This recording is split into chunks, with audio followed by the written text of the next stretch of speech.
Hello, friends, and welcome to episode 1099 of the Juicebox Podcast.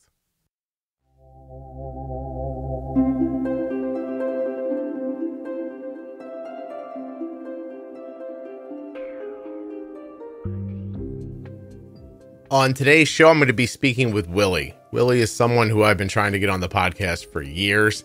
You can follow him on Instagram at T1DArtist, and I think you're going to love this episode. Willie is 40 years old. He was diagnosed with type 1 diabetes in 2003. He also has hypothyroidism, fibromyalgia, frozen shoulder, restless leg syndrome, and a little bit more. What he doesn't have is a bad attitude. Willie is who I think of when I think of hope. When you place your first order for AG1 with my link, you'll get 5 free travel packs and a free year supply of vitamin D. Drink AG1.com/juicebox. Nothing you hear on the Juicebox Podcast should be considered advice, medical or otherwise. Always consult a physician before making any changes to your healthcare plan. Don't forget to save 40% off of your entire order at CozyEarth.com. All you have to do is use the offer code JUICEBOX at checkout. That's JUICEBOX at checkout to save 40% at CozyEarth.com.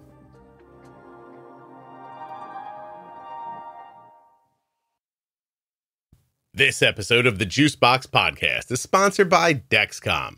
Dexcom.com/juicebox. Get the brand new Dexcom G7 with my link and get started today. Today's episode of the Juicebox Podcast is sponsored by Omnipod and the Omnipod 5. Learn more and get started today at omnipod.com/juicebox. My name is Willie, aka Willie Streets, aka the T1D artist, and it's been a long time coming. In the words of my iconic hero, Mr. Tupac Shakur, this is going to be the realest shit you ever heard. Oh, all right, I'm ready for that. Excellent. Willie, how long have we been interacting online, do you think? For myself, it seems as though it's been a while. But when I go back and look at dates and whatnot, since 2020. Oh, that's a reasonable amount of time. It's almost 3 full years, right? Right. Yeah. So like right in the midst of the onset of the pandemic. Yeah. The podcast, I hate to say, and you're starting to hear people talk like this now, the further out we get from it, is you don't want to say good things that came from COVID, but it really helped the podcast. People were at home and I guess had time to consider their health, and a lot of people found it. And it kind of blossomed from there. It was doing well and it was growing kind of incrementally, but man, right around 2020, 2021, it took off. So yes, yeah. So it really helped me during that time. Oh, I'm glad. We'll talk about it for sure. How old are you? When were you diagnosed? I am 40 years old. I was diagnosed March 10th, 2003.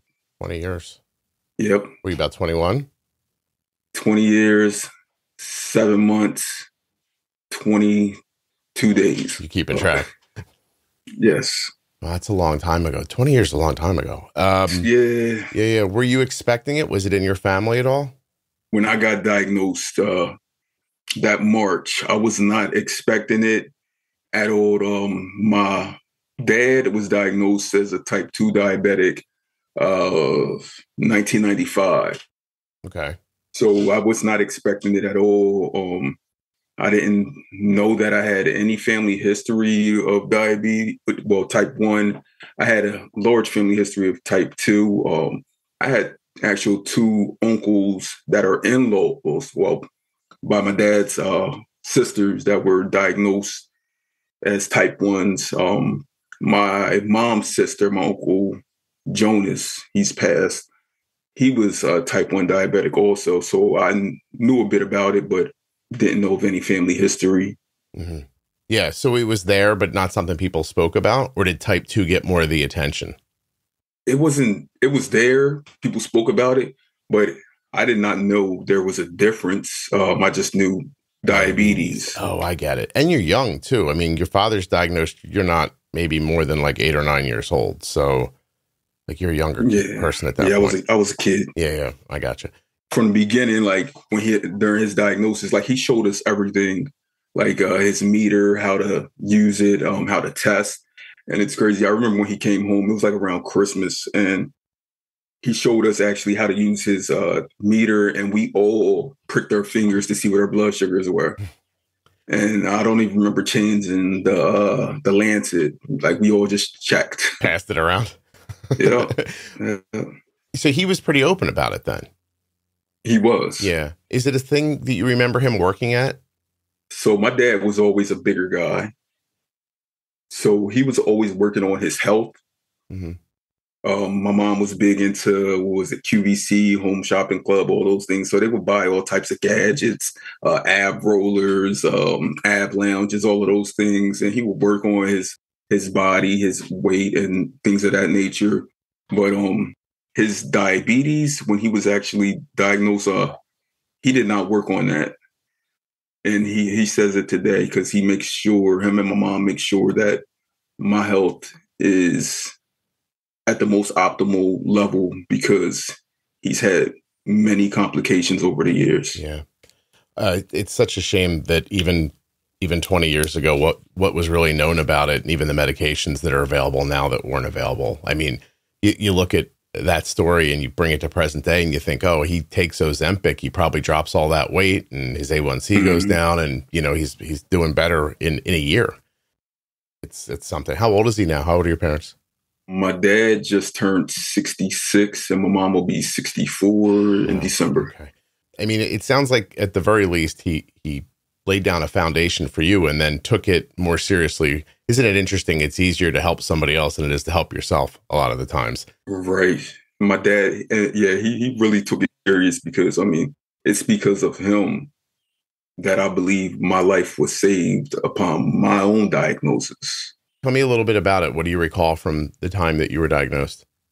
Let me take you down this tunnel. So a lot of people, when they speak about their diagnosis, it's usually some kind of like physical ailment that occurs, whether it's sickness, virus, things of that nature. But for me, it was more of a traumatic experience, more emotional. In 2003, my parents were going through a lot. My dad and my mom was on the brink of separation because my dad was out here in the streets doing him. And my parents actually lost their home. Like, I remember that day, there was a sheriff's note on the door. My older brother, he's 6 years older than me. He went and got the U-Haul truck, packed the U-Haul truck. We went and put everything in storage. We were staying at a motel. It was a travel lodge. My parents were staying in one room. Me and my younger brother, who's 3 years younger than me, were staying in another room. I remember during that, we were there for about 3 weeks. And me and my younger brother, we would like do whatever to uplift each other. Cause I mean, that's my heart. That's my best friend always. And we would go to like this Bowl-A-Rama and shoot pool and bowl and things of that nature. And about 2 weeks later, my parents had got a house. Well, it was an apartment. And that first week there, I don't know what occurred, but I remember not being able to sleep and continuously having to get up and go to the bathroom repetitively. And there was a McDonald's that was down the street. And I would walk to that McDonald's and fill up these big cups of lemonade. And I've spoken to other type ones recently, and they were like, you had that lemonade craving also? And I'm like, I did not know that was a thing. They said that it's something with the citric acid. No kidding. I've never heard that before either. That's interesting. Yeah, there's something with lemonade, vinegar, all of those things. Like people crave it. After a few days of not being able to sleep and going to the bathroom repetitively and drinking gallons of water on end, like I remember sleeping in the bathroom on the floor because I knew that I would have to get up and go back to having to go back to the bathroom after going and laying in the bed. And my dad worked overnight. And I remember one morning, it was like 7 o'clock in the morning, and he was sitting on the couch So my parents had made men's by then, like they were all good. And I walked into the living room and I said, I don't feel good. He's like, what's wrong with you? And I said, I don't know. Like, I can't stop using the bathroom. I said, I can't stop using the bathroom. I'm so thirsty. I feel so dehydrated, like my body's drained. And he looked me straight in the eyes and said, you're a diabetic. He recognized that from his life. Yeah. Yes, he recognized it. I said to him, like, I just need to go to the hospital. So he told me, grab my stuff. My parents don't drive. They've never driven. I mean, we lived in the city, always caught public transportation. We're not. So we hopped on the bus, went to the local hospital. Scott, I'm going to mention where I'm from. So I'm from Wilmington, Delaware. I know we got a connection with Delaware. Yeah, I could tell by your area code when you signed up to be on I knew where you were from that. Yeah. Right. So I know about your connection with University of Delaware. Yeah, my wife got her undergrad there. I spent a lot of time in Delaware. Yes. So we went to a local hospital, St. Francis, a small private hospital. And before diagnosis, I was big into my physical well-being. I followed this routine by a former great Philadelphia running back, where he would do 1,200 sit-ups and 2,100 push-ups per day. And that was me. I would do that. Hey, are you talking about Herschel? Yeah. You know it. I know. Yeah, he used to be my guy. But I followed that routine, and I was fit. Like, I'm a little under 6 feet tall, 180 pounds. And when I got into that hospital, the first thing they asked me to do was step on the scale. When I stepped on that scale, I weighed 144 pounds, and my heart just sunk. Yeah, that's a lot of weight. And I could picture my dad sitting in the chair with his hands like on his face. Like heartbroken. And like I'm his junior. So, even like we've had a bunch of problems growing up, as, boys and their fathers do.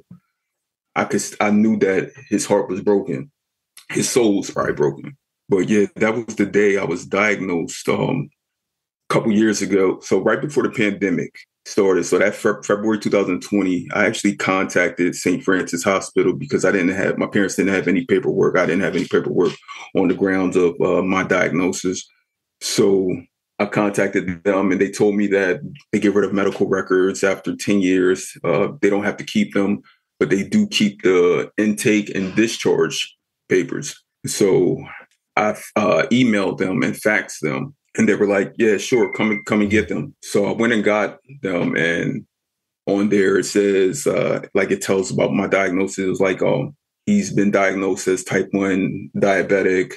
My blood sugar, it said it read the max reading, which was 499. I guess the meters they had didn't go past that. My A1C was at a 14.7. Wow. And Willie, you think that the stress of your getting out of your home and your parents fighting and all that stuff, you feel like that was part of what brought it on?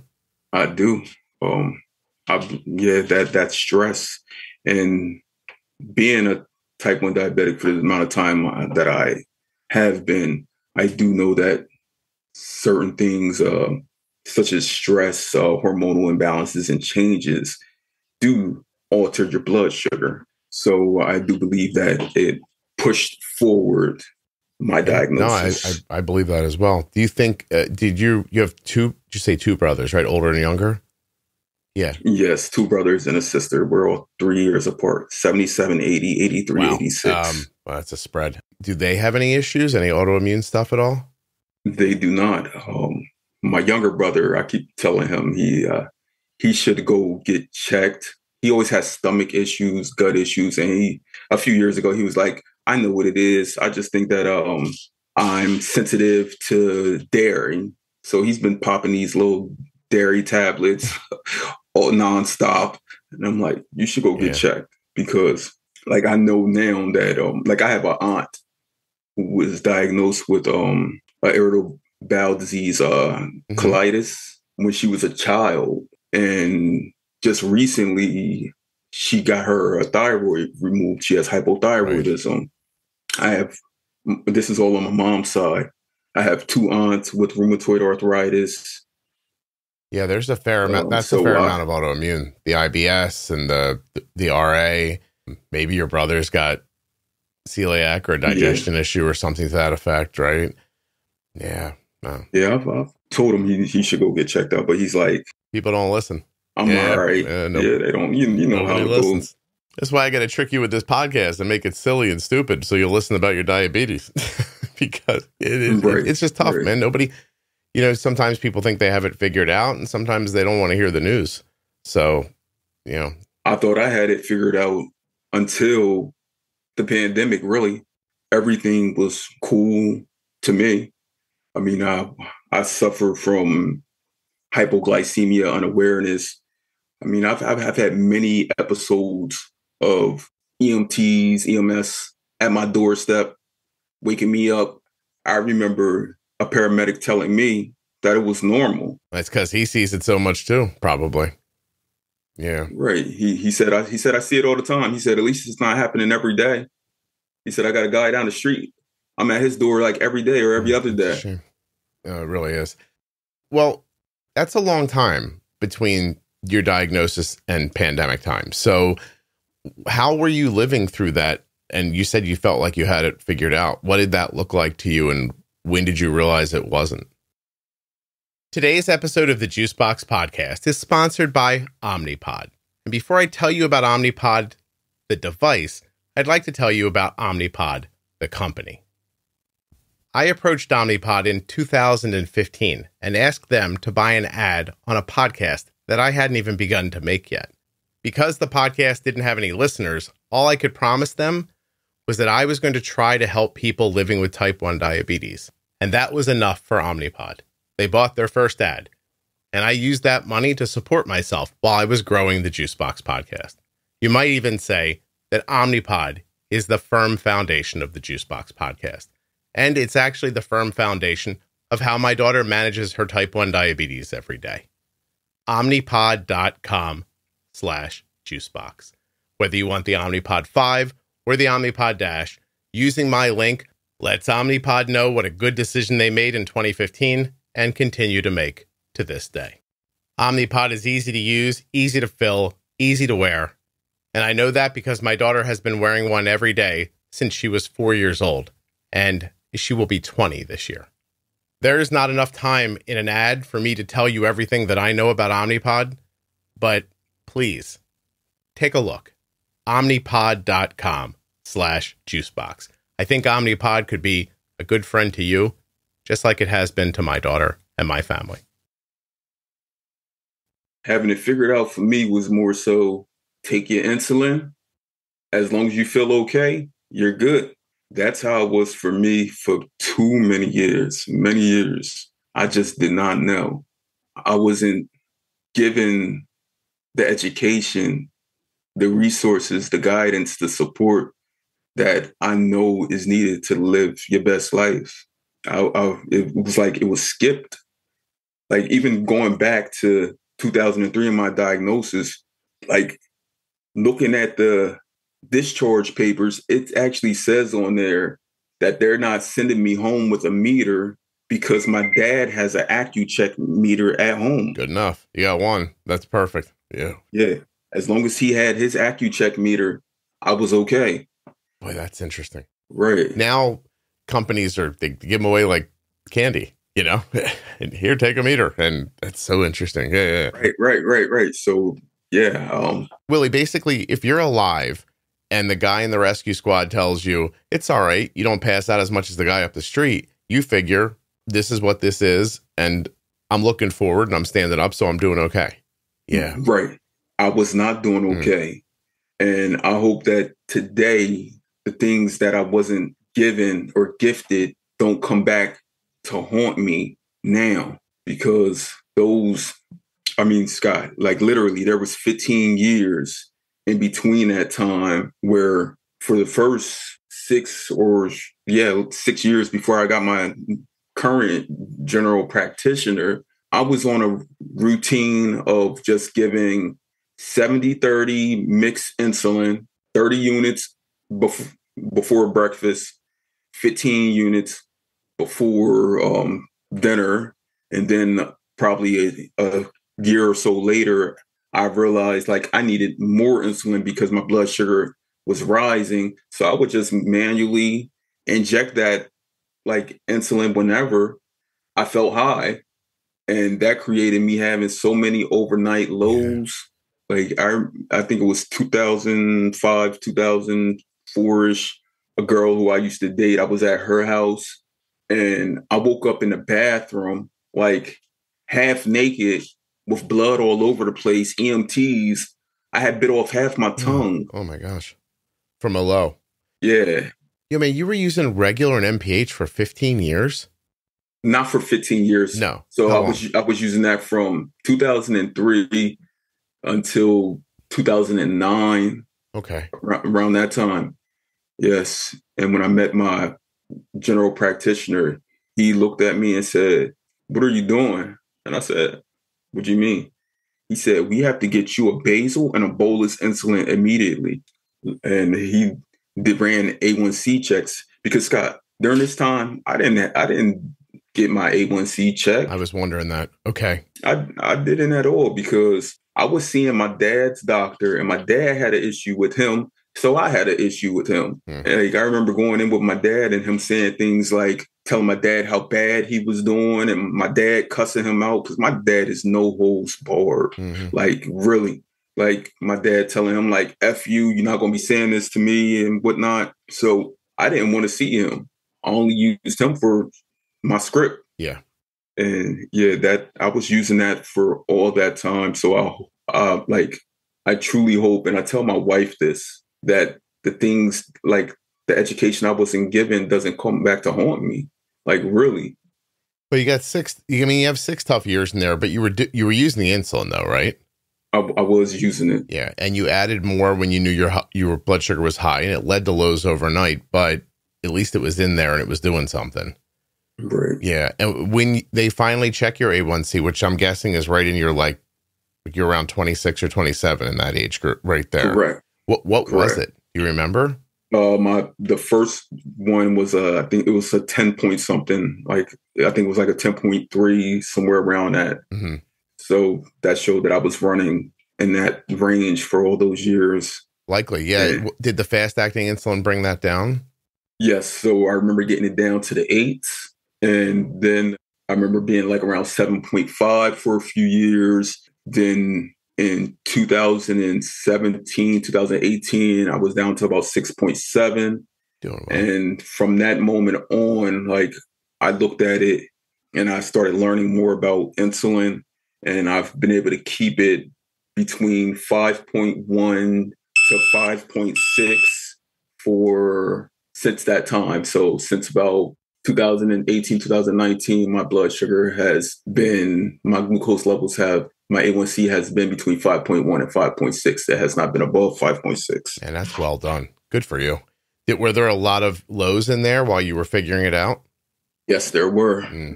I had an incident where I was at work in 2015. So I worked for a big retail company in the shipping, receiving, merchandising support system. And one day I was out moving some kind of fixture, and my body just started jittering, I didn't feel it coming on. Mm-hmm. I've always been hypoglycemic unaware, and I don't know if that's because of how I was using that insulin before, that MPH and regular. Yeah. And all of us, next thing I know, I'm on the floor, like knelt down, and I'm shaking. And one of the managers who's working with me, he looks at me, he's like, "Will, are you all right? You all right?" And I'm like, I'm not able to talk. And next thing I know, the paramedics are there. This was around 2015, mm-hmm. because my wife and I worked at the same place. That's where we met. And I remember her meeting me there at the job because she was home on maternity leave at the time. and then them taking me to that same hospital, St. Francis Hospital. Yeah, it was hard. And Well, and you have a Dexcom now, I hear it. So yep, you heard it, because my adrenaline. yeah, are you nervous? I'm not nervous. No. See, Scott, it's crazy. My daughter, she's in 7th grade and she plays basketball. So at a basketball game, I can enter at 87. And I didn't realize this until last year, that I could sit there calm and poised, but within half an hour, my blood sugar can go up 50 to 60 points. So I was setting temp basals for her basketball games. Yeah, it's crazy. Listen, I was sitting at Cole's baseball game one day, and he hit a ball in a gap, and I was screaming. And when it was over, I thought, I'm going to have a heart attack watching these baseball games. look, I would go. So I started going into her basketball games and like doing a peaceful meditation first. Like, ew, you got this. Did it work? Or did temp basal work? The temp basal worked. That was just a mental thing. Yeah. So I had another incident at work where I felt my blood sugar dropping. Like I started getting like real jittery. That's what I always call it. Mm-hmm. And I'm walking to the break room to try to get a drink. I'm dropping everything. So I end up getting like iced tea and some peanut butter crackers, and I go and sit down. And next thing I know, I see someone running over to me. They're like, "Will, are you okay? Are you okay?" And I'm like, "I'm just trying to eat these crackers. I'm just trying to eat these crackers." And they're like, it looks like you're about to have a seizure. So they're taking the crackers from me. They're like, "You can't eat if you're having a seizure." I'm like, "I need these crackers. I need these crackers." And they're trying to take them from me. Like, it was crazy. So next thing you know, there comes the EMT again. Yeah. I was going to say, so you call it jittery. Have you heard Arden describe how it felt like she was phasing in and out? Right. I have. Yeah. Is that similar for you? Yes. Okay. Yes. I was thinking about this last night. I recently heard a episode where a young lady was talking about an out-of-body experience. Mm-hmm. And I have felt those out-of-body experiences, not in the sense of like, I know she was talking about like seeing weird things, thinking her parents were doing crazy things to her or whatnot, but more so like with the jittery feelings, like it's like I can't control myself, but my brain is trying to control what I'm doing, but my hands are moving a different way. My legs are shaking, my eyes are twitching, but my mind is saying, "You got this, Will, you got this." Because every time my wife has found me in the kitchen spilling glasses of juice or whatnot over the years, she's like, "You always tell me you're okay. You always say, 'I got this.'" And she says, "I know when you say 'I got this,' that means, oh, hell no. Nah. I ain't got it's this. All like," and I said, "Thank you." I said, "Just know I never got this." Be 100% sure. I don't know what's going on at that point. Yeah. You carrying glucagon nowadays? The Dexcom G7 is sponsoring this episode of the Juicebox Podcast, and it features a lightning fast 30-minute warm-up time. That's right. From the time you put on the Dexcom G7 till the time you're getting readings, 30 minutes. That's pretty great. It also has a 12-hour grace period, so you can swap your sensor when it's convenient for you. All of that on top of it being small, accurate, incredibly wearable, and light. These things, in my opinion, make the Dexcom G7 a no-brainer. The Dexcom G7 comes with way more than just this. Up to 10 people can follow you. You can use it with type 1, type 2, or gestational diabetes. It's covered by all sorts of insurances. And this might be the best part. It might be the best part. Alerts and alarms that are customizable so that you can be alerted at the levels that make sense to you. Dexcom.com/juicebox. Links in the show notes. Links at juiceboxpodcast.com to Dexcom and all of the sponsors. When you use my links, you're supporting the production of the podcast and helping to keep it free and plentiful. Yes. Good. Yes, I do. Good. I carry glucagon. I do not leave the house without something on me, fast acting carb, even something with protein to stabilize it as once it does rise. Good for you. Yeah. Hey, the lows, are they as frequent now as they used to be, or is that a thing from the past? That's a thing of the past, like truly a thing of the past. Currently, like my time in range is always between like 91, 94%. I use Omnipod 5, but I recently, because of insurance issue, I went back to using the original Omnipod Aero system, and it's the same. Like, I thought I was going to have this huge like brain fart going back to using that, but it's the same. Everything's good. But yeah, I don't have those lows as frequent at all. Okay. I still don't feel them much when they're coming on. I mean, you're using better insulin. You know how to use it better now. Right, so, yeah, right. And you've got a CGM. There's a lot of advancements here for you, really. Yeah. So, yeah, I was using Lantus from that initial visit with my doctor, 2009, until 2021. Oh, okay. Yeah. Lantus and Humalog or Novolog. And what do you use now?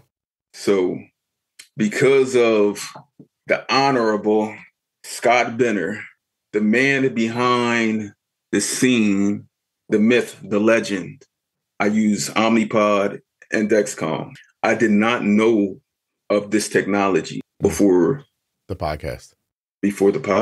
Like, I did not. I mean, I've heard of people wearing insulin pumps. My doctor offered me a Freestyle Libre in 2017, but he just told me like, this is this 7 to 14 day thing you can wear and it manages or you can check your blood sugar. Yeah. I was like, okay, I checked about 20 times a day with finger sticks. So yeah, that'd be better. Right. So yeah, the podcast told me that. I have to ask you a question. I hope it's not uncomfortable. I'm comfortable in my skin. Well, I appreciate that. And I don't know, you are such a lovely person and you are so connected to how other people feel and giving of your time online and your desire to help other people. I'm just wondering where that comes from. Where does it come from? Scott, I've always had a heart and I've always had a heart to heal. Where that comes from, my parents don't even know where it comes from. But they said since I was a kid, I've always been like that. Like with my friends, I remember sticking up for them. Like when there were bullies, me always hopping in and be like, if you want to mess with them, you got to mess with me. I've always been that person, whether it was in school and work. I've always stuck up for whether it was the less fortunate, the smaller person, whoever, because I've never had a fear of man. I remember I used to tell people that my dad is 6 foot, 300 pounds. If I'm not afraid of him, why would I be afraid of you? So like, I've had that thought a couple times in my life. Yeah. Sometimes you stand there and you're like, I could take it. Right. Yeah. Right. Like it's nothing. It's just, you're just a man. You're mere mortal. But that idea though, that like being a guy in this space, there are not a lot of them to begin with. Yeah, there are not a lot of men. And let's be honest, like there's not a lot of Black people in general talking about their diabetes online. And as a matter of fact, I was in Austin last weekend giving a talk, and this young lady in the back, she posed that question to me. She said, the podcast is great. Look at all these people here, and you can see how they're helping. What do you do to reach the people who aren't in this room? And I knew what she meant. I answered her for a while because it's something I've thought about for years and I've tried, but I don't know. Like, I can't seem to break whatever that wall is. And that's why you're kind of a unicorn to me. So, Scott, me being a Black man who's always been about his business, always about his family, all about God and protecting, I take that with everything I do. It's not just, like I said, in school, but every aspect of my life is using my heart first.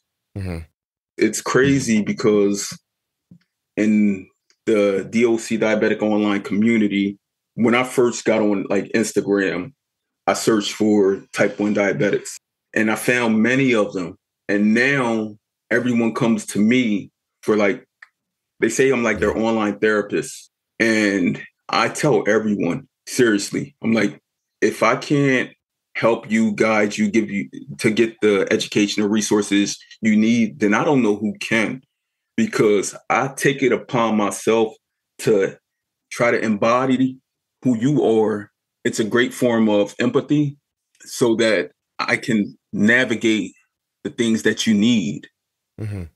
Like, I have a cousin who's also a type 1 diabetic. I didn't realize this until more recently that she was a type 1 diabetic, because we haven't spoken much over the years. Right. Like, me and her brothers grew up like brothers. Like, we did everything together. But she's their baby sister, who she's maybe 10, 14 years younger.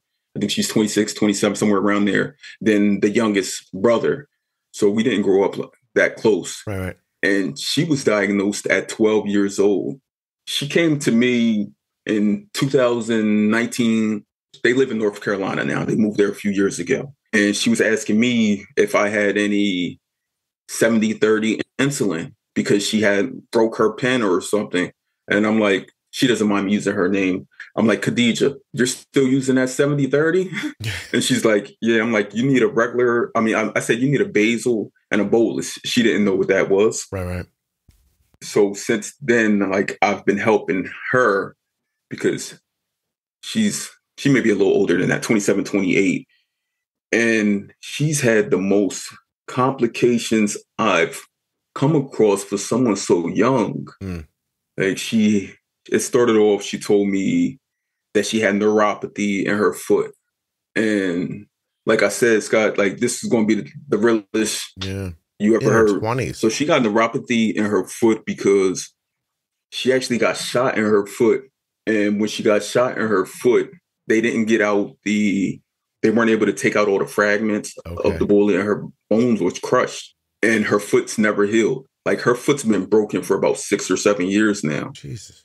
And she has minimal movement in it. Like, it's swollen. She has that. She has retinopathy. She did not know she had retinopathy 2 years ago. Her dad had told me, he was like, you need to talk to Khadija, because they said she's going blind. So I called her, and she was like, yeah, they said my left eye is completely blind. It's blocked. I can't see out of it. So I told her, I said, I reached out to people that I know online. When it comes to diabetes, I can reach everyone. Like, I am a very communicable guy. Like, it's easy to approach me. Yeah. And I will take my time to write down the things that you're going through and reach out to whoever or whomever you need to help better your existence. You're acting as a bridge for people who don't know how to get to the doctors and the information and the technology. You're actually, and you know why? Yeah. Because I didn't have that. Yeah. No, I know. I didn't have that. We kind of glossed over it before you go on. You talked about having to embody the person that you're dealing with and really feel what's happening to them so that you can actually help them. It's very important. Like, and it's hard too. Do you find it hard on you? Because I do it, and there are times it's hard on me. I mean, you and I have been talking for 40 minutes. I've almost cried twice while you were talking, just when you were celebrating like successes in your life. It's not hard for me. It's not hard. I actually love it. Like, you hear about people who hate diabetes all the time. I absolutely love it. And you're not going to hear that often, because the reason I love it is because it gives me the opportunity to help other people, heal other people. Like, it gives me, it just feels so good to me. Mm-hmm. And I tell people that every day. If I check my inbox on like Instagram, I'm pretty sure I got 20 messages right now. Yeah. Like, I've created communities. I have one community. It's just the Philly region Diet Crew. That's what I call my communities, the Diet Crew. And we're about 65 deep. I have one that's all people of color, different origins. That's 80 plus. I created one in the Atlanta area because I had a young lady who reached out to me in the summertime. She didn't have insulin. So I went and searched for people in the Atlanta area and created a group for them. Yeah. Like, I do that because there was a point in time when I didn't have that, where I had to find out how I was going to get insulin, join different programs such as 340B prescription program, join different medical clinics, things of that nature. And like when I hear people talk about how they're scared that they're going to lose their insurance and stuff, I'm never afraid of losing my insurance because I know the different resources and how to navigate them. I'm always okay. Right. 340B Solutions, Pharmacy Benefits. I'm looking into what it is right now. Can you explain it to me? So with the 340B program, if you have a community health clinic, they're more so for people who meet under certain FPL, federal poverty levels. Mm-hmm. You go to that clinic, and that clinic is linked with a pharmacy such as Walgreens, CVS, and it gives discounted prescriptions to persons who are in need. And you know how to get, that's what you're saying, is you know how to get to that, so you're comfortable and you're teaching other people how to get to it as well, and creating communities. By the way, next year, I might do a little tour sponsored by a company of like in-person talks. So if I can actually make that happen, I'll contact you about doing one in Philly.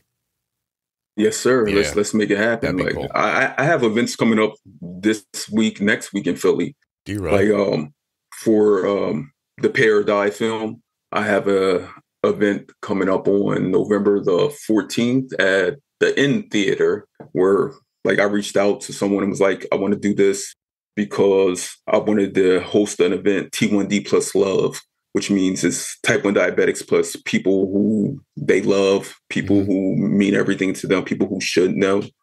So I'm hosting that event, and you can bring people are bringing their significant others, partners, family members, so that they can sit down and learn more. Willie, you're the answer to a question that I've watched people ask over and over again. So I'll share some behind the scenes stuff here. What's that question? I'll share some behind the scenes stuff here in like the diabetes space when you talk about companies and stuff like that.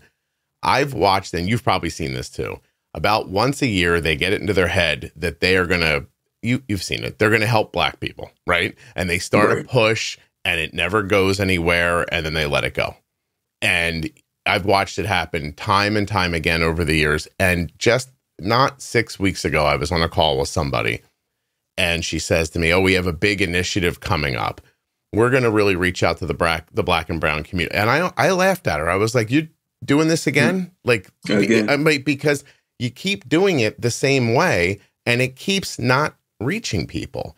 And I mean, not for nothing, between you and me, what it feels like is a bunch of like, I don't know another way to say this. It feels like a bunch of white ladies trying to help, and they don't know what to do. They want to help, and they have great intentions, and they have resources, but they don't know how to reach people. And I think once they reach them, the people they're reaching might look up and think, I'd be more comfortable if this was Willie reaching out to me. That's the thing I don't understand. I don't understand why they never find a person like you to spearhead this kind of stuff, because that makes sense to me. Because I feel like with some resources, I mean, look what you're doing by yourself.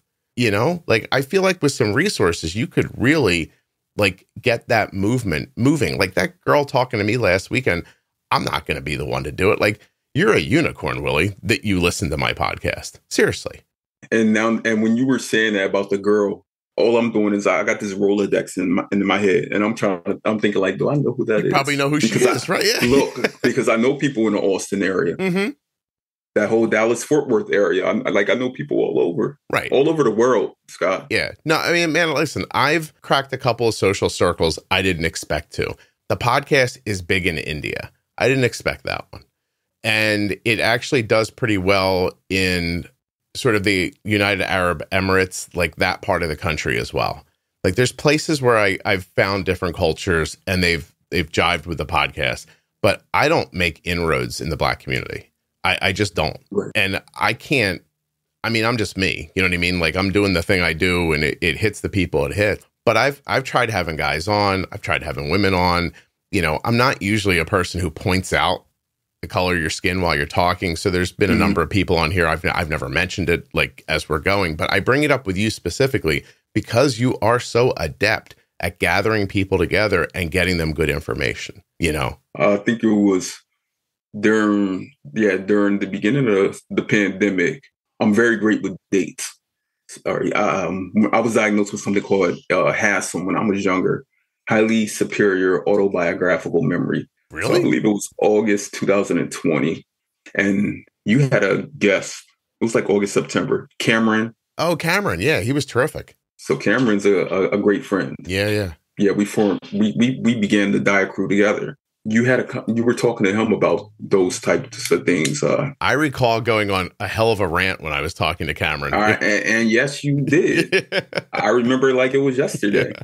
I remember feeling bad when it was over. I was like, "Oh, Ben, I talked too much." But it was needed. That's what I always tell people. Yeah. Our voices are needed. Yeah, they're not just saying they want to be helpful. I talk to them. I know them personally, some of them. They really do. They're not just trying to look like they're doing something. They really, when it doesn't work, they're defeated. Like they really want it to work. But I just don't see how a 45-year-old white lady who lives on the main line is going to reach, somebody in somewhere else who they don't have anything culturally, in common. Nothing. I don't know. I wish one of them would just see somebody like you and say, this is the person. Like, we need to hire this person and let them do the thing that they're already doing and just support it instead of trying to do it themselves when they know damn well it's not going to work, Right. Because when they do reach me, I try to help them as much as I can. Yeah. So like even a few weeks ago, I had a young lady from University of Chicago reached me about a research study they're doing with T1Ds, black T1Ds, and they couldn't really find anyone. Yeah, it's hard. So someone had sent her my way. I told her, I said, I'm willing to help. And I said, I have a community that I'm willing to share the information with. Mm-hmm. So we did like a 45-minute conversation, and they just wanted to know how to reach people or whatnot. And I told them, I'm the guy. I'm the link. Yeah. No, 1,000,000%. I believe it completely. Is it cultural? Why can't they find people? I wouldn't say cultural, but I know for a fact that when we say the word diabetes, it gets ignored. It's not like many people say it's the sugar. Everyone, people, you get the sugars. It's more so any disease, any chronic illness is hidden from. Like my dad has stage 5 kidney disease. And I've been advocating for him. My younger brother has signed up to actually give him his kidney. But my dad he has to go through all these like what I consider like prerequisites to make sure that everything is good because he's getting older. Right. And I remember telling him to reach out to his nieces, nephews, everyone, because like they're very close. But he's like, no, I'm not going to do that because they're not going to help me. I know they're not going to help me. And we hear that often. I don't know if it's because of the things that we've been through as a community, as people, that because of these things, that when it comes to things such as health, we don't speak about them.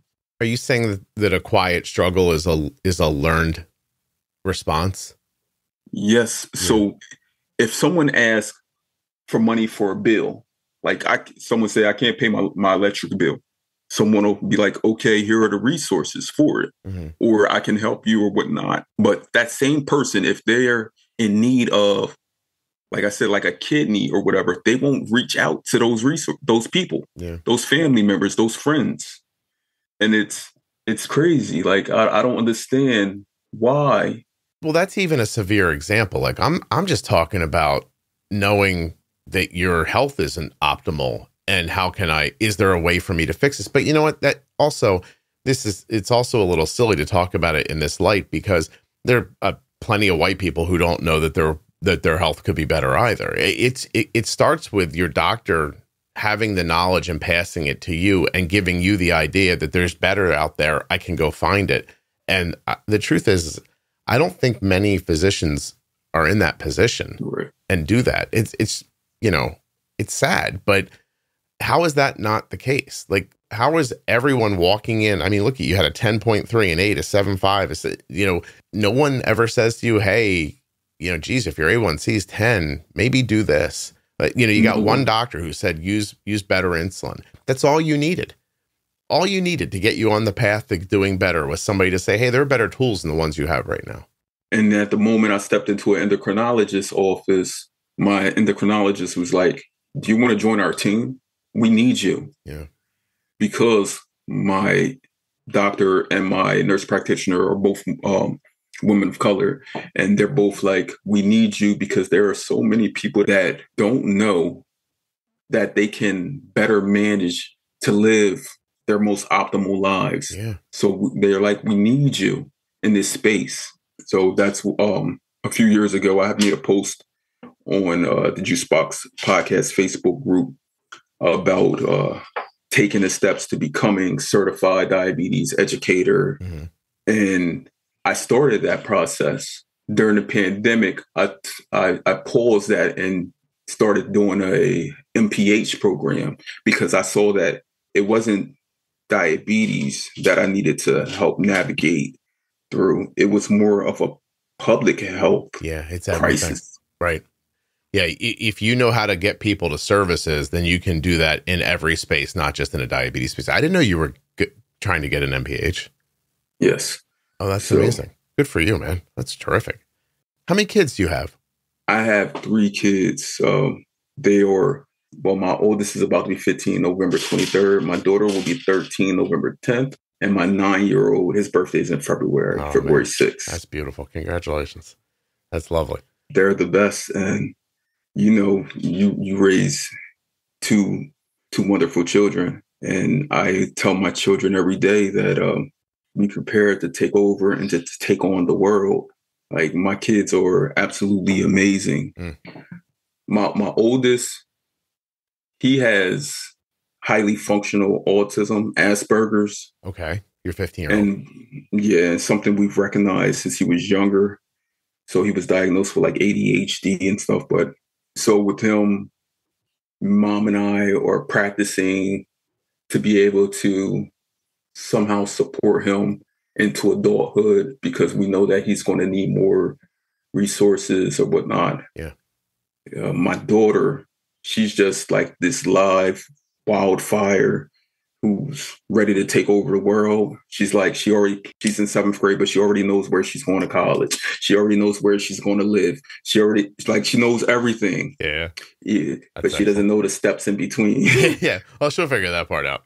Right. My 9-year-old, he's considered a child prodigy. He is the absolute smartest, most brilliant person that I know. Like, serious, Scott. Like real academic, or is it very like just aware of the world? Academic, world, everything.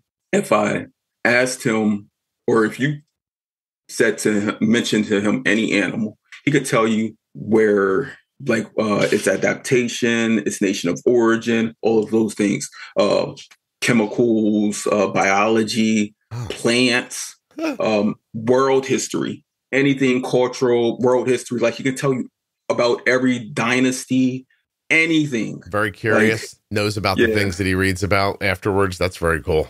It's excellent. Yes, and his math skills, we've been talking to him and other people have also about skipping ahead and whatnot. He's like, I will never ever skip a grade because I need every grade. He's like, he loves education. He loves his schooling. Oh, that's beautiful.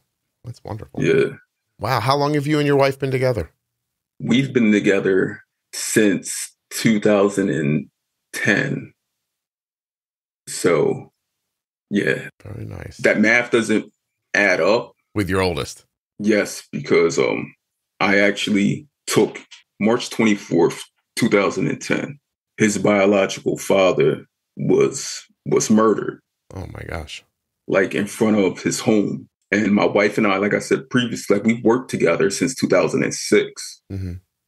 And I mean, we've always been cool and like close or whatnot. So I remember telling her during that time that she was going through the storm, that I would be there to help her and her baby make it through.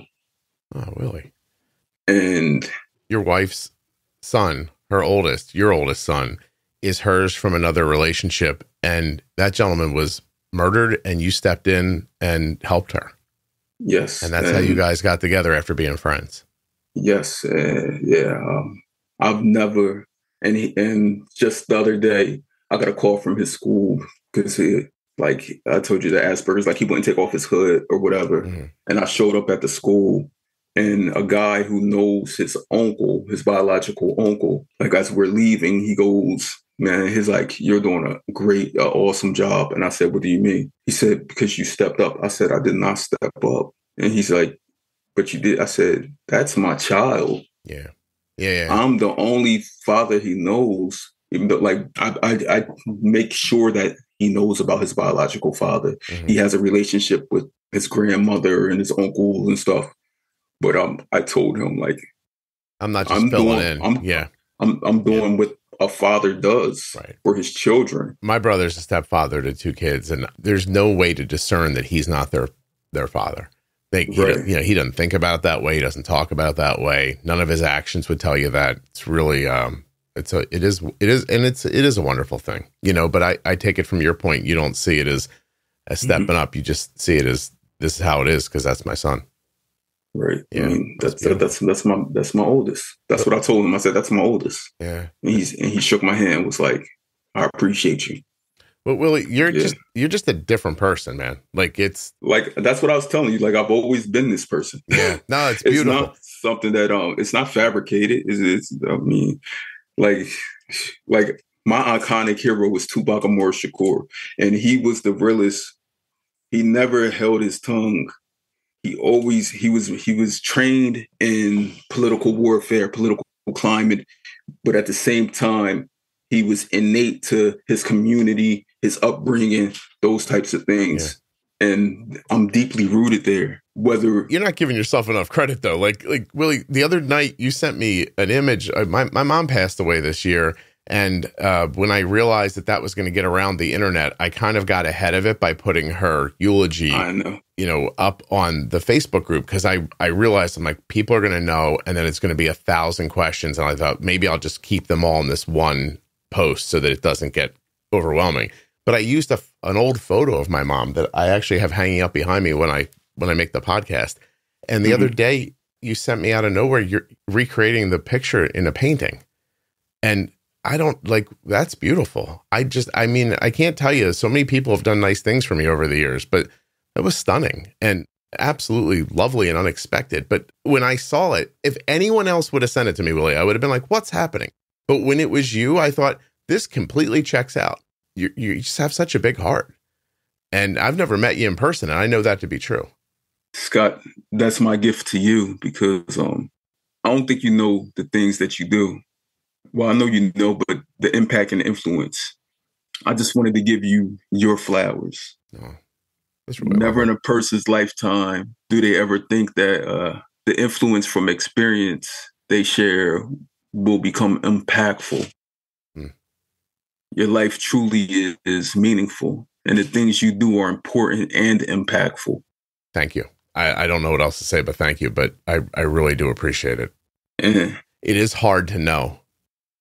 When you're doing something, it's hard to know who it's reaching, or, like even doing that in-person thing. I've done a couple of them recently, and you look out on the crowd and you realize, like, all of these people listen to that podcast. It's crazy to me still, you know what I mean? Because I'm isolated when I'm in a room, like I'm just in a small room with some equipment and doing this thing. And if I don't get that feedback, I'm left to just imagine that it's going well. Like you wouldn't know this, but last night poor Isabel helps me with the Facebook group.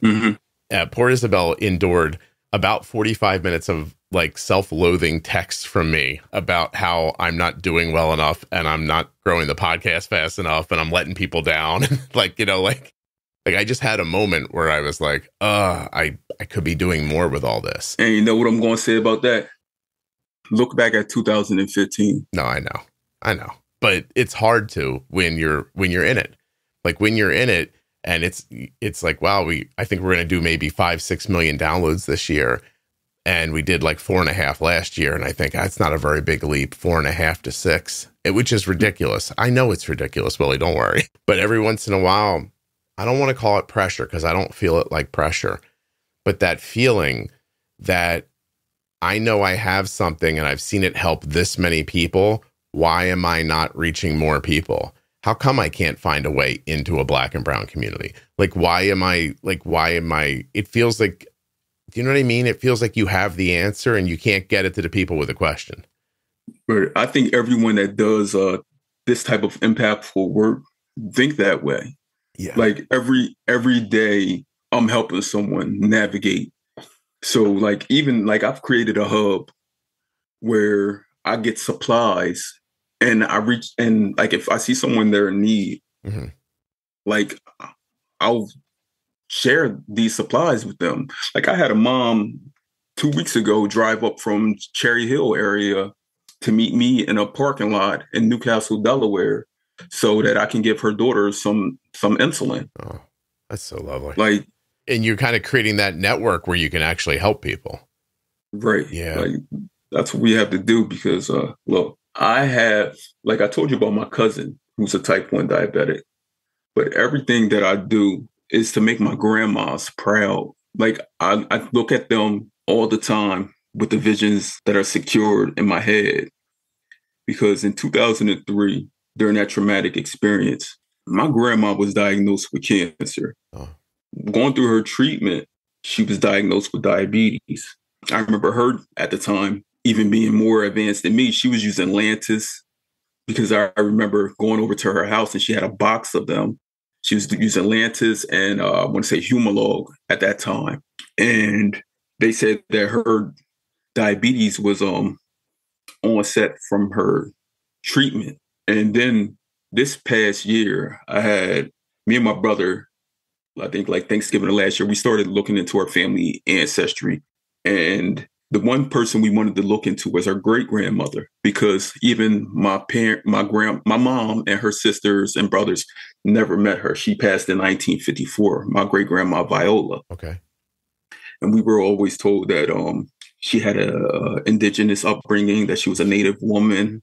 I want to say of the Susquehanna Hawks, and that she was abandoned as an infant. And she was taken in by a family in Lancaster, Pennsylvania. So I look up her death certificate because my grandma was only 19 when she passed.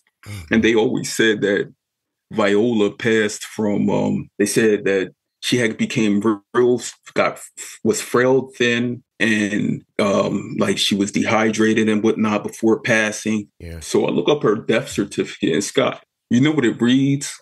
That's diabetes. It reads, Viola was tended to from January 19th until February 3rd by a nurse. It says she became frail, thin. She was always small, I was told, but she became frail, thin. And on the death certificate, it reads, death due to acidosis. What year is this? 1954. Before they should have known what to do by then. And they lived in a rural area. Yeah. You know, the Egyptians, they think, called diabetes the Great Drain because they believed you urinated yourself to death. Right. Yeah. That's a similar description, honestly. Yeah. So a lot of the things I do, I always look and say, I just want to make my grandmas proud. Yeah. I mean, Viola didn't have the best upbringing. She was abandoned as an infant, but she was raised by a great woman, just like yourself. Oh. Yeah. And she raised my grandmom, who was a great woman. I think about that all the time, that I'm just, you know, when somebody, you know, gives you up for adoption or abandons you or whatever, you're just left up to, it's randomness at that point. Like who lands on you and helps, if anybody. And hard not to see my mom at the end of her life and realize that, you know, just this thing of her wanting to have a baby, this lady in Pennsylvania, you know, is the reason why I grew up where I did and how I did and all the little things that go into who you are. And it's random. Like the next person could have got me. Like it was actually Willie, the adoption agency, called my mom and dad and told them, if you want the baby, you have to come today or he'll go to somebody else. But there was and she raced to get you. Yeah, but there was incredibly bad weather, not normal for the area. There was a hurricane. And my mom and dad like fought through that. It got to me anyway and grabbed me because they said, if you don't come today, he'll go to somebody else. And that's just, like even that little decision, because, you never know. Somebody could say, well, it's a hurricane. That's scary. We'll wait for the next baby. It could be that easy. So, yeah, I've always thought about that. And it's nice that you're thinking back on those people and still trying to be representative of them. It's really nice. They needed you and you needed them. I hope so. I hope I helped them somehow, Look. Yeah, but I have the same feeling you do. Like, I very much want to help people. I know about that joy that you're talking about how it fills you up when you do that for somebody. It's undescribable. Everyone should try it if they haven't. Right. Yeah, really, really good. And when I hear about people saying they're going through diabetes, burnout or whatnot, like I did go through a burnout when I transitioned from MDI to a pump, but that was about it, because the community that I've built and how I help people, that alleviates any stress for me. Like, it feels good. Like it actually, like, it feels so good. Yeah, I don't know how to. I mean, I guess people learn it in their own time. Hopefully, they come across it in their life. But Willie, like I talk, I'm pretty honest here. Like, I'm not a religious person, but being in service to other people is incredibly filling. It very much helps you. The way I usually say it on the podcast is, you guys might not believe this, but this podcast helps me way more than it helps you. So, and I think that, and I've listened to every single episode, five times over. Thank you. And I know you've seen, like I've shared many episodes, but I never spoke about how I found you. I know we're winding down the time. You're fine. Go ahead. The way I found you, Scott, was again during the pandemic. I was listening to a few podcasts, and during the pandemic, you keep seeing all these things pop up about diabetes and the virus and whatnot. And I said, I need to buckle down. I got to do everything I can to make sure that I'm going to be here for my children, for my family, for my wife, for life. I did a Google search of podcasts and diabetes. And you know what came up first? I hope it was me, or my SEO sucks. Come on. You know what came up first. I mean, some say you're top 10 medically, but I say number one in my heart, like for real. So yeah, it came up and I started listening. I took a break for about 2 months. And then I started going on these walks with my pup. And on these walks, I would just tune you in. And started from episode 1. And I went through every single episode because I just wanted I like seeing the evolvement of people. And I could hear you reaching more, getting more articulate in your speech and how you were able to break down things. But it felt good knowing how it started naturally. Mm-hmm. And I know today, because of the algorithm pumping and whatnot, like it's less technical when it comes to like management. And I've heard this like throughout the podcast, but knowing the incremental steps you took, the measurable steps you took to help people, like I knew that this guy was real. Like you and Arden did something for this world that one day she will recognize. Right now, she's living her best life as she deserves. But she will recognize it one day. And I am sure you recognize it with the 20 million plus downloads. It's impacted me. I feel it now. I didn't before. Like before, it was hard to accept, but I'm okay with it now. And that's the wrong phrasing. Maybe it's not. Maybe I do. Maybe I accept it now. And it's just, I don't know. Like I said, it just feels like an imperative to reach more people and to move on. And I take your point, by the way, about watching me evolve in it can kind of give you the feeling like, oh, I could evolve through this too. And yes, sir. Yeah, it's a leading by example thing. Not, it's funny, Willie, this person probably doesn't know I'm not going to mention them by name, but somebody, please no one else do this. But somebody reached out to me recently and I was doing like an Ask Me Anything on the Facebook page. Mm-hmm. And this one person was like, would you listen to my podcast? And I did. And then we spent maybe an hour on the phone afterwards, and I gave her my feedback about it. And the one thing I kept telling her is you have to stop explaining your story and just tell it. Just tell it. Yeah. And like, I said, like, you're telling me why this is an important story. I said, if it's a well-told story, I'll know it's important when it's over. Like, you don't, there will be a continuation of it. Yeah. You don't have to tell me. It doesn't have to be repetitive. Yeah. It's beautiful. And I got a nice note back from her, and she's like, that was really great advice. And she's like, I think it might be good advice for my life as well. And she started talking about how she finds herself justifying herself sometimes. And I said, oh, that's exactly it. I'm like, you're explaining to me why it's okay that you tell your story. Just tell it, and that's something that I've learned, like, making the podcast, that, you put yourself out there and it's picked up by the people who need it or want it. And for those who don't need it or don't want it or don't like you for whatever reason, that's fine.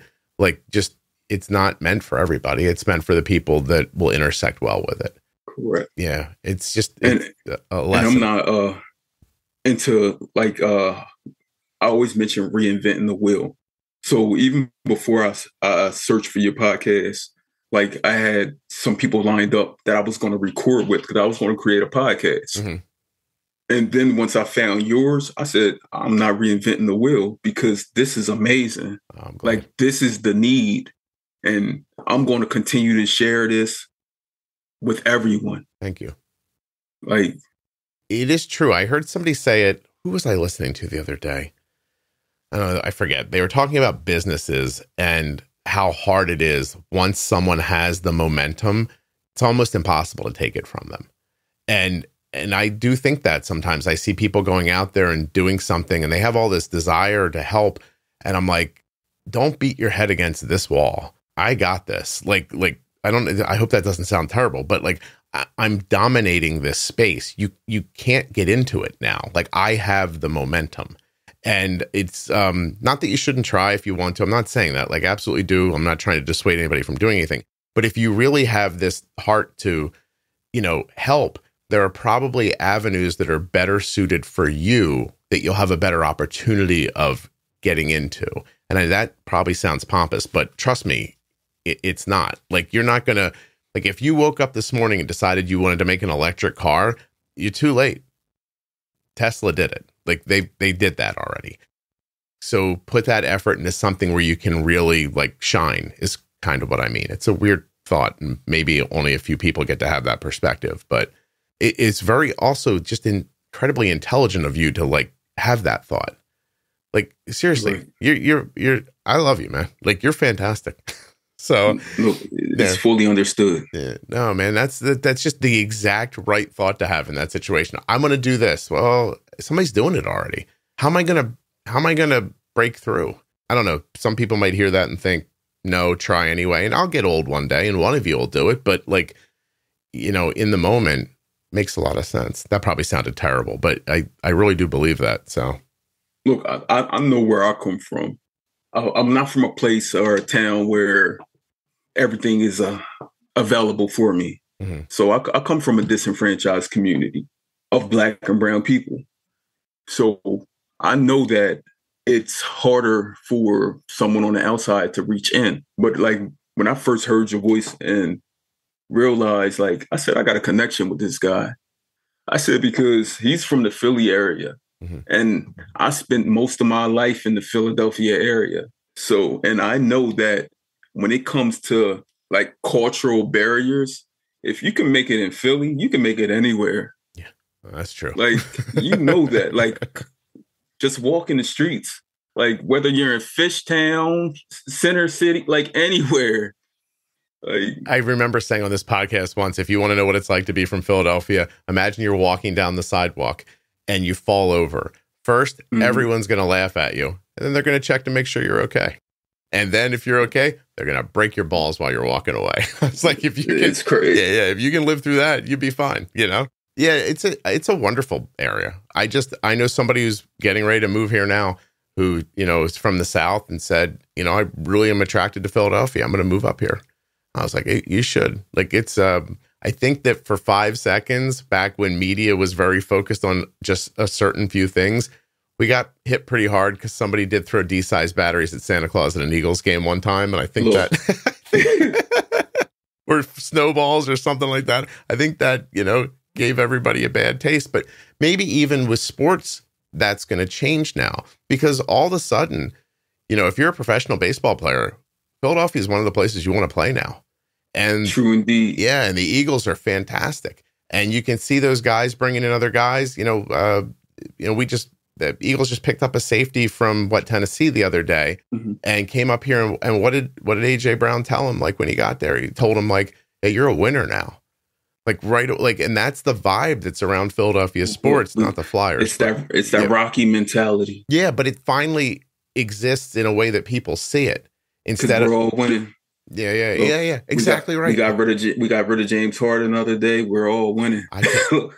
Willie, I can't tell you. I woke up and James Harden was gone, and I was like, "Oh, thank God," because it was too much going on about that conversation. When let's just move past it. Seriously, just that guy. The minute we got him, I was like, "This is going to end poorly." It's like when you see your buddy dating a girl, and you're like, "Man, that's going to end with your shit on fire in the street." And I told my brother that, and he's like, he's going to be this. I'm like, no. My son did the same thing. He's like, no, he's great. 2 years later, my kid's like, oh, thank God. I was like, no. James Harden's a hot girl who burns your clothes at the end. That's exactly what he is. Look. He's something different. Yeah, no kidding. That's hilarious. He's something different. He's become a persona that can't nobody meet.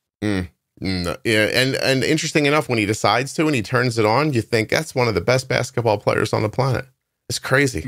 Yeah, and he's very, very gifted. Yeah, no kidding. Anyway, all right, are we covering everything that we wanted to? I want to make sure we're not missing anything. Look, I had a bunch of things.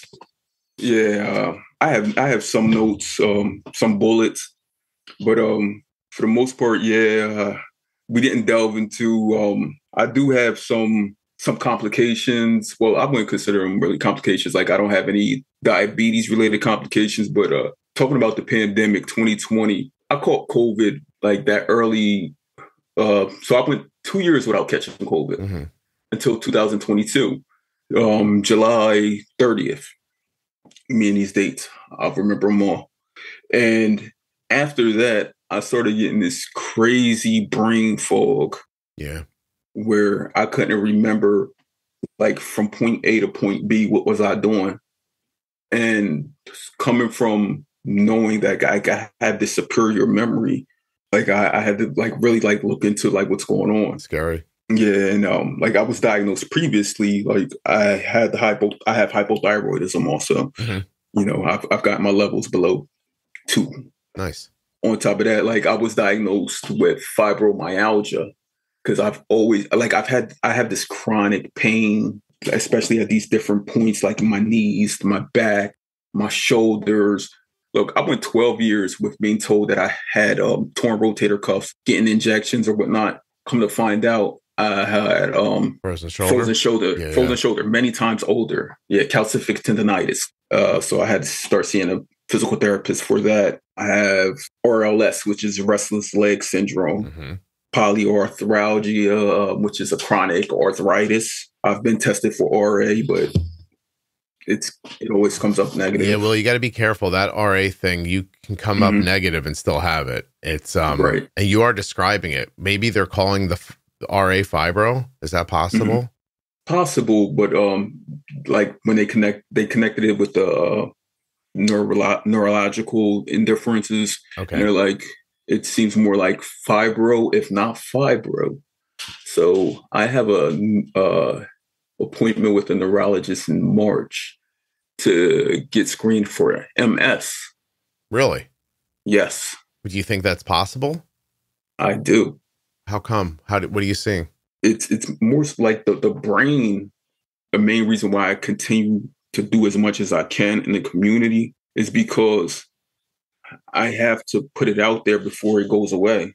That's why I finally decided I needed to be on the Juicebox Podcast, is because I did not want to lose the gift that I have of giving your flowers, sharing insight and education. I did not want to lose that in my brain before I was able to put it out there. Even though they say with things such as fibro and MS that they say it doesn't get worse. But just it's the it's impact just there. Still. Yeah, I see. I've always wondered because you were one of the people I've been trying to, like, I've been saying forever, like, you should come on the podcast. And like, Right. You're always like, no, there'll be a time. There'll be a time. I never knew what that meant. I don't pry. Like, you know what I mean? Like, I figured you had your reasons, but I'm thrilled that you wanted to. I just remember you like coming at me one day and you were like, I'm going to get on the podcast now. I'm like, I'm going to use that link and get on. I was like, oh, great. That's fantastic. I didn't know this is why though. That's kind of, it's a little sad when you're telling me. Yes. But I have a close friend in the diabetic online community. And she's always like, that's your guy. You got to get on there. You got to get on there. So I sent her a message the other day and I said, I'm getting on. And she was like, for real? She's like, okay. Like, I'm like, yeah. Like, oh, I'm so happy. No, I'm thrilled you're here. I really am. So when you go to this appointment, they're going to give you testing and they're going to tell you more about what maybe can be done or. Right. So look, I have no fears, none at all. And I'm okay. Yeah. With it's better to be diagnosed than to just sit there in a waiting, like trying to manage and figure out life. Yeah, Willie, thank you for saying that. Like, that's the thing that it breaks your heart over and over again. You're telling the story for the last hour and a half of people who need help and just for whatever reason decide I'm just going to silently go down with the ship instead of like stepping forward and trying to like make things better for themselves. I just wish more people would do that and, you know, have that opinion of like, there's got to be something out there I could do and try and go after it. Like, don't just give up the first time somebody says, no, there's nothing you can do, you know, like just really work towards it. I do that with my kids and myself and my wife. Like, I don't give up. I started using that Wegovy for weight loss and look at you. Oh my God. Look. Looking like what? What are you gonna say? Look at you, ready to get out there with Cole and catch that ball. Yeah, I can do it now. Hey, listen, look, it's not gonna knock you over this time. Well, now I don't weigh anything. Now my own might. But no, like that's like when I had that thought, I'm like, why are people afraid? Like, I'm gonna try this thing. Maybe it'll make my life better. And look, exactly. Now it's 10 months later, not even, and it is better. I weigh 40 pounds less. I'm like in a significantly better, healthy situation. And, you know, people are like, what are you going to do? Like, you know, do you keep taking the injection? I'm like, I don't know. I'm going to do whatever I need to do. Like, I'm not sitting back. Like, I really thought about your dad when you started talking an hour and a half ago. And I thought, that poor bastard, like if he just had this pen I have sitting here, he probably, because Willie, I don't know what I talk about on here sometimes, but my brother has type 2 diabetes and he and I were just texting the other day, 7.8 to a 5.6 on Wegovy, and hasn't really gotten his diet together yet. He's lost like 35 pounds, and his A1C dropped 2 full points. That's just insane. off of Wegovy. He's Ozempic because it's type 2. Okay. But yeah, it's the same drug. You know what I mean? Yeah. And so that's significant. And, you know, you say that out into the world and somebody goes, oh, I tried it. It made me nauseous. I'm like, yeah, don't okay, if it's not for you, it's not for you. But don't dissuade everybody else from thinking about it. And know what I say about that? Like how you said, well, your brother, like you tried it, your brother tried it, and the things that it done to benefit you. Yeah. I look at the advent of insulin. I mean, we're in year 101. Just think of how it's gone from original pork to beef to regular. We got fast acting, ultra fast acting. Like, yeah, exactly. Like things change, things evolve to like medicine, science. Like they do things like that we didn't think that were once capable. Right. Like these things are here and they're making lives better. Yeah. You need attitudes that say, oh, what's that about? Let's see what that does. Let's see where that goes. Not the like, oh, you want to lose weight, you should exercise. You think I didn't exercise? It didn't work for me. Sometimes you get influencers online and they're, you know, rock solid and they're like, all you got to do is a sit up. And I'm like, yeah, I did a sit up. I never ended up looking like you. So I don't know what to tell you, but I need this thing. And your point of what's going to happen next is huge. I'm texting last night with a woman who I don't think would want to be identified, but might come on the show eventually to talk about her like 13-year-old daughter who doesn't have a lot of weight to lose or anything like that, but is a type 1 and was able to get Wegovy because she had a couple of pounds over whatever, the chart said. So it got through insurance. But how about the kids barely using any insulin now and not seeing crazy spikes from food? Like, I think there's a world where you're going to see GLP medications on people with type 2 and type 1. Type 1. Yeah. And I think you're going to see it significantly shift, not just the community of health, but maybe the world's health. I say that now, I'll sound crazy to people, but you might look back 20 years and go, wow, we don't have the same problem with food that we did 20 years ago because this medication came along. Help people's brains not be so like, ravenous for carbohydrates right. and stuff like that. So look, made life less complicated. Yeah. And speaking on that, I did want to, as I give you your flowers, I wanted to give flowers to someone else. Please. My number one episode that I've listened to, well, there's two. 371, explaining type 1. I've shared that with, it feels like thousands of people, with you and Jenny, but there's another one. Number 531, Mike Green. Oh, yeah. Wasn't Mike wonderful? After Dark Complications. Yeah. Mike pulled me in. I shed tears with Mike. But Mike kept saying, like he, as I rephrase, he kept saying, like he kept putting in a but, like, I've been through this, but it's not the end of me. I can do this still. Never give up. He kept on saying, there are better things out, better insulins. I wasn't given this information previously, but now that I have it, I know what I can do. And he was like, now parents of young children, they have these things like at their fingertips, and they can use them now. He kept embodying that, and it spoke to me like you said, like I've never been big into religion, church, or whatever, but impactful speeches where you can feel like someone is pouring their heart into it. Like I felt that from Mike, and I still feel that. So even in preparation of today, you know what I did this morning? Did you listen to him again?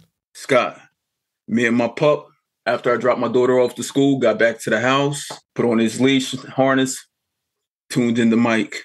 It's one of the best episodes of the podcast. It really is. He did a favor for people with diabetes that they'll never appreciate fully. And maybe it sounds like you do, but he got on here and laid out his life and what happened to him. And still, I believe he was the first After Dark episode. He's one of them. He's up there. I think the first one was drinking and then weed. And then I don't know where it went after that. I forget. Right. It was somewhere around there. But he was towards the beginning of it. And he's got a similar heart as yours. Like he really does want what happened to him to help other people.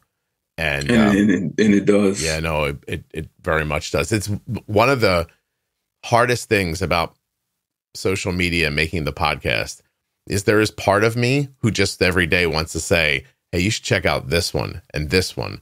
But I know if you don't feed people new content, then your thing kind of withers away. So like it's overwhelming. So you pump out new content so that people have a choice during the week, and hopefully they stay with the podcast. And then you hope they find their way back to stuff like that. Because even the Pro Tip series feels like that to me. There's part of me that thinks I should just put the Pro Tip series out every day, and that might be the best way to handle it, except that's not how this medium works. So it's content, and then mix in, hey, don't forget about this, or you should go check out that. It's hard to get people back to those episodes, but there's so many of them that are valuable, for more than just, sometimes it's just entertaining. Or, I mean, how about that lady who talked about her kid being diagnosed on an airplane while they were like going like from country to country? Like that's horrifying, But yeah, Mike does a real solid for people with type 1. And that was even harder for me because my friend's name was Mike. Right. He passed away from type 1 a number of years ago now.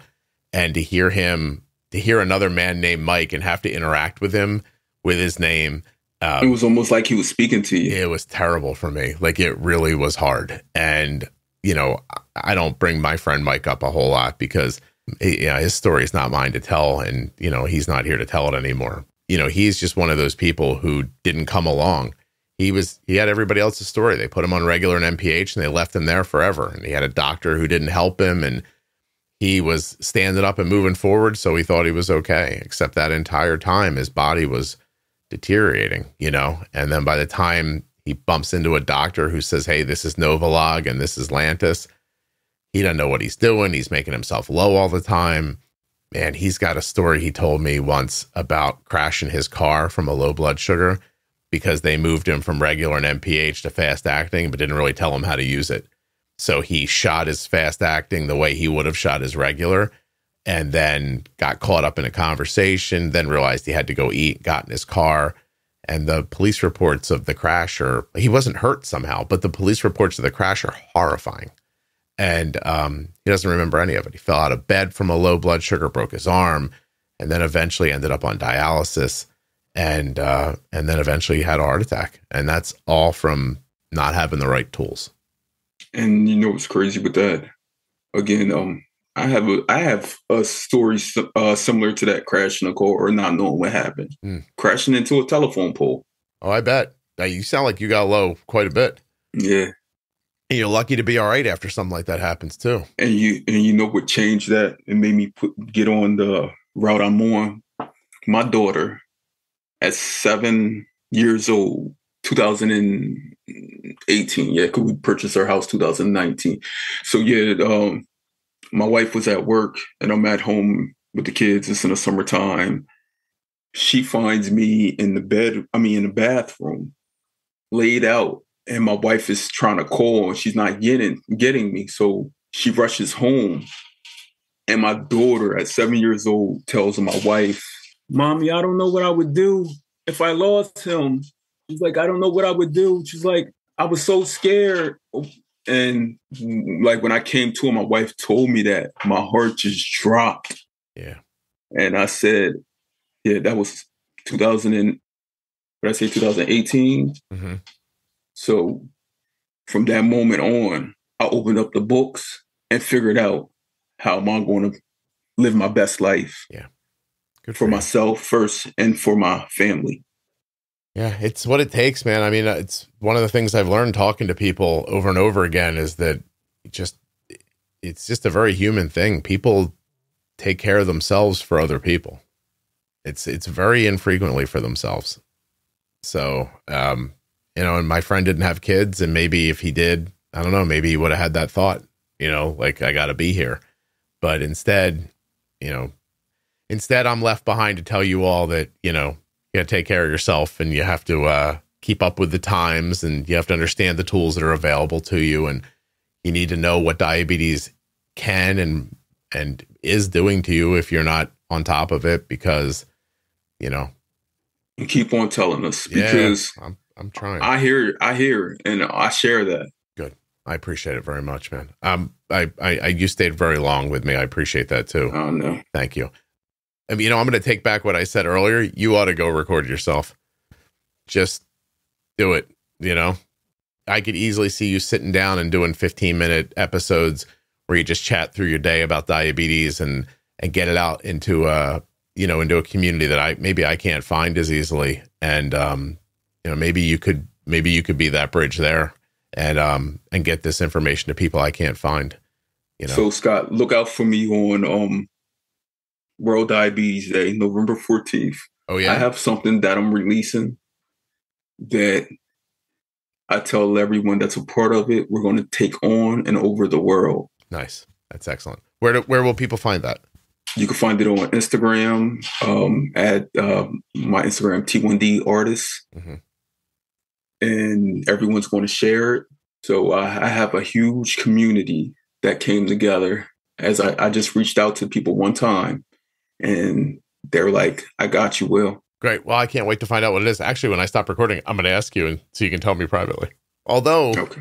Well, this will come out after that. So I know. You want to just tell me? So you asked how do we reach the community of people of color, Black, brown community. So I guess I am that link. 2 previous years, 2021, 2022, on World Diabetes Day, I released a video of like 15 people stating their diagnosis and things about diabetes. It was like 20 seconds. Mm-hmm. So this year, I said, we got to change this up a bit because in this space, everything is looking the same. So I asked myself, I said, how many type 1s do I know of color? And when I went into looking at like my followers and stuff and people I follow, I said, wow, I did not realize I had this amount. Okay. So I created this chat with people, with persons, and I reached out to each of them individually. I said, can you shoot me a 45-second clip of telling who you are, where you're from, how long you've had diabetes, something you want to share with the world? And I got like 80 responses back. Oh, that's excellent. And I created a video that has 50 plus people on it. Mm-hmm. And they're all sharing a bit of their story and how they're basically telling people like, you can live with this.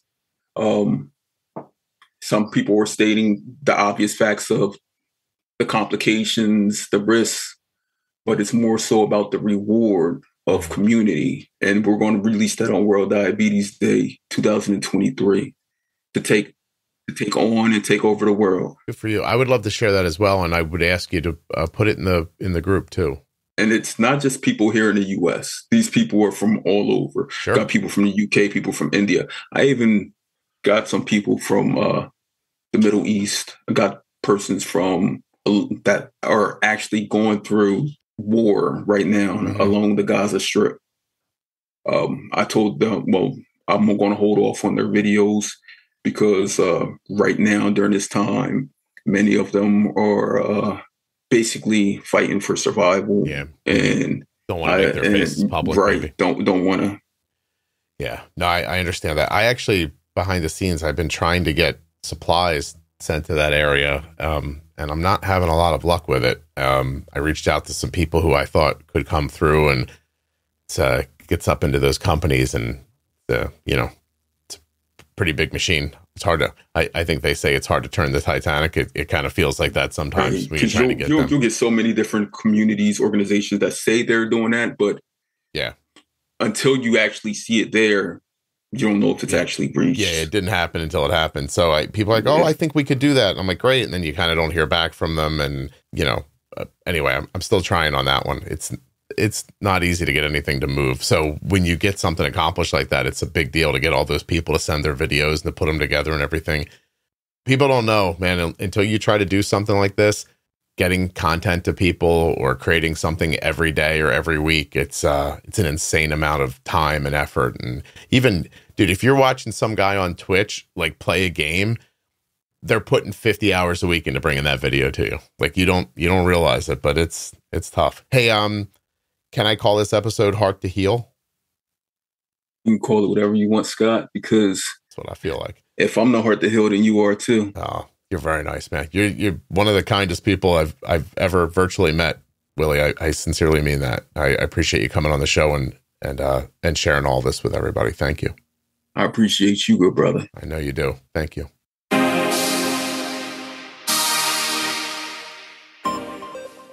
I think it was well worth the wait to have Willie on the show. Thank you so much, Willie, for coming on the podcast and adding your story to all the others.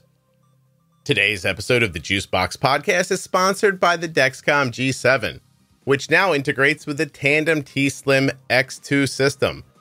Learn more and get started today at dexcom.com/juicebox. If you'd like to wear the same insulin pump that Arden does, all you have to do is go to omnipod.com/juicebox. That's it. Head over now and get started today, and you'll be wearing the same tubeless insulin pump that Arden has been wearing since she was 4 years old.